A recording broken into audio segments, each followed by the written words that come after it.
Hiwalay na nga ba sina Julia Barreto at Gerald Anderson?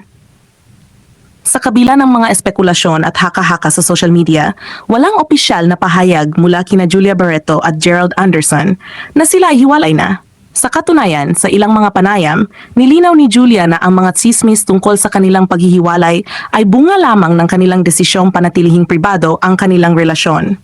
Ayon sa kanya, ito ay isang compliment dahil nagawa nilang protektahan ang kanilang relasyon mula sa publiko. Gayunpaman, may ilang mga taga-subaybay ang nakapansin ng mga pagbabago sa kanilang mga social media posts. Halimbawa, sa isang Instagram post ni Julia noong Abril 19, makikitang siya ay naglalakbay mag-isa sa ibang bansa na walang kasamang larawan ni Gerald. Sa kabilang banda, si Gerald ay nag-post ng larawan mula sa kanyang resort sa Zambales na may caption na "Just peace and waves away from the city stress" na sinamahan ng kantang "Huwag muna tayong umuwi ng Bini." Ang mga ito ay nagdulot ng spekulasyon sa estado ng kanilang relasyon.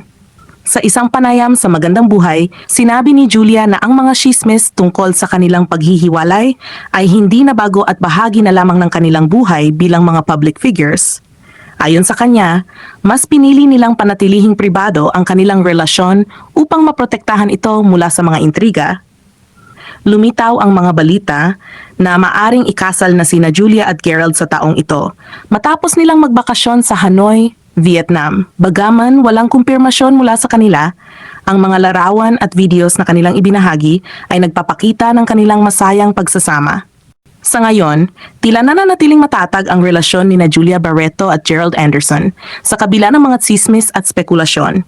Hanggat walang opisyal na pahayag mula sa kanila, ang mga balitang ito ay mananatiling haka-haka lamang.